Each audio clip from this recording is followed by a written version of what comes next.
I met Ozzy when I was around 18. Sharon Osbourne's love story with Ozzy Osbourne isn't a fairy tale. It's something much deeper, something forged in fire, broken glass, and unimaginable resilience. In her own words, it was a relationship that defied every rule, endured every challenge, and still somehow survived, Sharon once said. So I was 18 when I first met him. Love at first sight? No, not at all. I was like, oh Lord, look at them. We've been through hell together, but I would do it again, every single bit of it, because I love him that much. Their journey spans over 4 decades of wild highs and brutal lows. They married in 1982, but the years that followed were anything but smooth. Ozzy was already living fast, partying harder than anyone, and Sharon was stepping into 2 roles at once, wife and manager. She was young, fiercely loyal, and already bracing for the chaos that would define their marriage. From the very beginning, Sharon faced a problem most wouldn't tolerate: substance abuse. Ozzy's drinking and drug use spiraled out of control. So you get married. Things get off to a pretty good start or a pretty rocky start? It was tough because Ozzy was married and had 2 children. So after the divorce, his wife divorced him. So I would have done the same thing at that time. And so she spent years trying to save him from himself. There were times I'd wake up and wonder if he was breathing, she once told The Guardian. I would lie in bed and just listen. That's not what love is supposed to be, but it was my love story. Intrusive here, but she divorced him because of you? No, because of the drink. She couldn't take it anymore, and I get it. And then I had detached from my father, business-wise.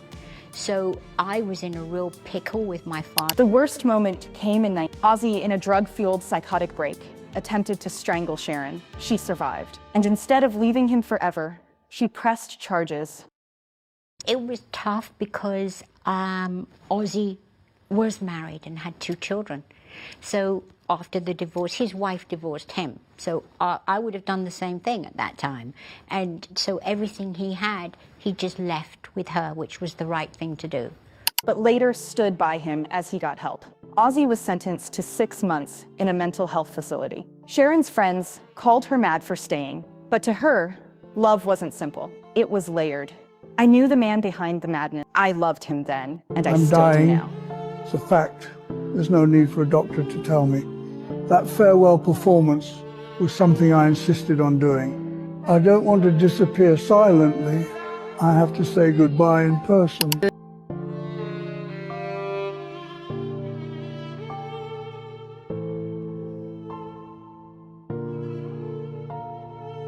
She later wrote in her memoir, "There were infidelities, and she knew. She didn't hide from the betrayal." In 2016, the news broke that Ozzy had had a prolonged affair with a hairstylist. Sharon left him. She moved out. And for a time, it seemed like their marriage, already a miracle of survival, was over. But then something rare happened. Ozzy confessed. He apologized, publicly and privately. And Sharon, after months of rebuilding trust, forgave him. They renewed their vows in "This is my real wedding," Ozzy said. "The other one was just a blur. I wasn't there emotionally, but this time, I am." Sharon called it a rebirth, not of the man, but of their bond. Even as Ozzy's health declined, from Parkinson's diagnosis to a string of surgeries, Sharon never stepped away. She became his nurse, counselor, and protector, adapting their home, helping him dress, eat, and walk. Every morning she woke beside him. Every night she stayed. She was exhausted, but she was still in love. Ozzy once said, "I'm not easy. I've made her cry. I've driven her mad, but she's never left me. That's love." And Sharon, unapologetically tough, would only shrug and smile. "That's life. That's our life." They laughed more than people expected. They fought like hell, and they held each other tighter than anyone imagined. Because underneath the pain was a foundation that only they understood. Shared dreams, shared demons, and a loyalty that outlasted scandal and shame. When Ozzy passed in July 2025, Sharon was beside him. She told reporters, "I was with him until the very end, holding his hand, telling him I loved him." And he said it back. He always said it back. Their story isn't perfect, but it's real. And Sharon Osbourne, now the voice of their legacy, reminds us that true love isn't about perfection. It's about staying, especially when every reason in the world says to run.